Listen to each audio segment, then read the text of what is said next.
Hi, ito po si Chairman Ronald Cardema ng Duterte Youth Party List. Nandito po tayo ngayon sa Villamor Air Base, Gate 5, kung saan nakadetain po si Pangulong Rodrigo Duterte. At ang nandito lang po ay si Senador Bongo mula sa Senado at ang inyong Duterte Youth Party List, Congresswoman Cardema sa Kongreso. Alam nyo, bakit nandito ang Pangulong Duterte? Ba't dito dinedetain sa Villamor Air Base? Ang tansya natin ay ililipad siya paalis ng bansa. Kaya tayo po ay nananawagan sa lahat ng Duterte supporter dito po sa Pasay, dito po sa Metro Manila at sa malapit na mga lugar. Pumunta po sana kayo dito dahil baka hindi na po natin makita ang Pangulong Rodrigo Duterte. Huwag na po kayo mag-isip kung nung araw kayo pupunta, kung bukas o susunod na araw o kung kailan pa. Baka po hindi na natin abutan. Kaya po nandyan ang Pangulong Duterte ngayon, nasa airport, nasa airbase, dahil nag-aantay lang po ng eroplano para ialis ang Pangulong Duterte dito sa ating bansa. Kaya po, ang inyong pong Duterte Youth Party List ay nananawagan po sa ating mga Duterte supporters. Kung kayo po ay nagmamahal at sumusuporta sa ating Pangulong Rodrigo Duterte, sana po magpakita po kayo dito sa isang peaceful gathering po, pagpapakita lang po ng suporta sa kanya.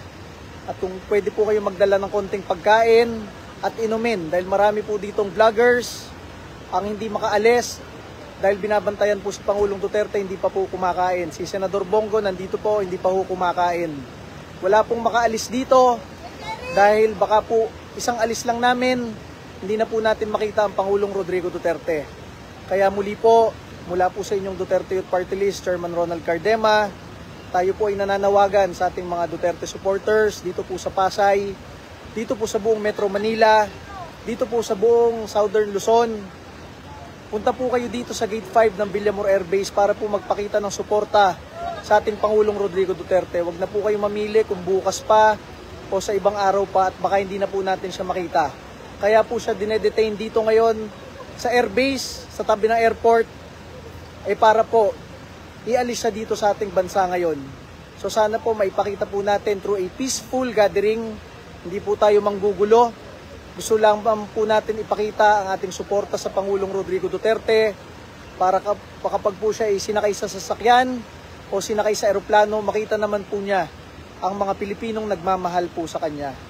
So ito po ang ating panawagan mula po sa Duterte Youth Party List, isang peaceful gathering po dito po sa Gate 5 ng Villamor Air Base. Ang nandito lang po ay ang mga vloggers, social media, influencers, ang media. At mula po sa Kongreso, ang inyong Duterte Youth Party List, nag-iisa po dito. At mula po sa Senado, si Senador Bongo po, nag-iisa po dito.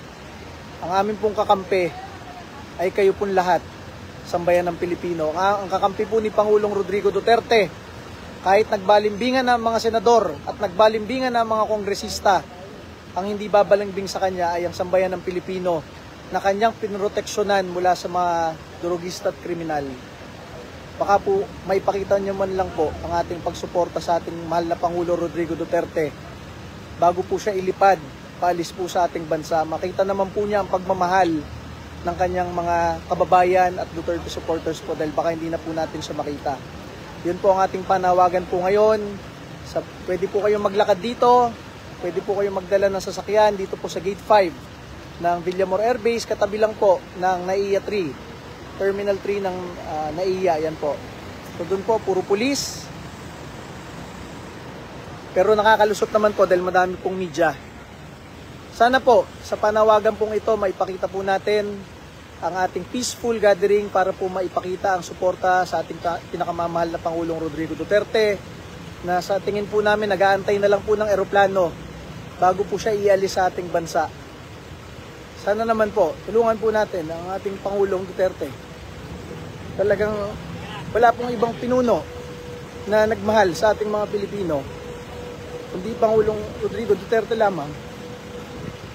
Pinroteksyonan tayo sa mga drogista at kriminal. Nilabanan yung mga salot sa lipunan. Sana po kahit po sa huling pagkakataon, mapakita natin yung suporta natin sa Pangulong Rodrigo Duterte. Dito po sa Gate 5 ng Villamor Air Base. Sana po kung malapit lang po kayo. Salamat po. Iba pong kababayan natin, kasama po pa ang mga anak. Hindi po sila makakaalis dito dahil binabantayan po na ang Pangulo. Sana po makapunta po kayo dito, makapagdala po kahit pagkain at inumin. Maibigay po sa ating mga kasama. Wala na pong iba naging presidente ng Pilipinas na talagang nagprotekta sa mga Pilipino tulad ni Pangulong Rodrigo Duterte. Sana po ipakita po natin ang ating suporta sa ating Pangulong Rodrigo Duterte ngayong araw na po na ito, dahil huwag na po kayo mamili ng araw o oras dahil baka hindi na po natin siya makita muli. Punta po sana kayo dito para magpakita ng suporta para sa ating Pangulong Rodrigo Duterte. Yan po. Dito lang po sa Gate 5 ng Villamor Air Base. Wala na pong ibang pagdadalan dito kundi sa aeroplano dahil dito nga po dinetain sa Air Base. Huwag na po kayong matakot. Nandito po yung kaisa-isang presidente ng Pilipinas na pinroteksyonan tayong lahat laban sa mga drugista at kriminal. Tayo po ay nananawagan sa ating mga kababayan. Ipakita po sana natin pagsuporta sa Pangulong Rodrigo Duterte dito po sa Gate 5 ng Villamor Air Base po. Baka po hindi na natin siya muli makita. Sa lahat po ng ating mga kababayan na nandito lang po sa Pasay, nandito lang po sa Metro Manila, punta po sana kayo dito para ipakita po ang suporta sa ating Pangulong Duterte. Ito po.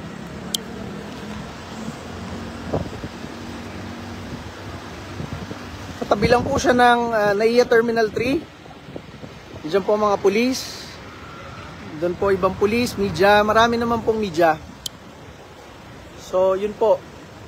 Mula po sa inyong Duterte Youth Party List.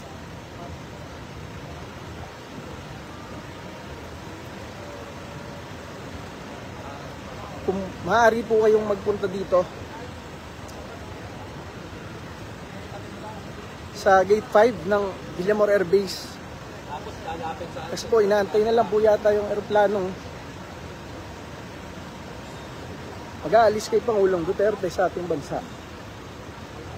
Ipakita po sana natin ang ating suporta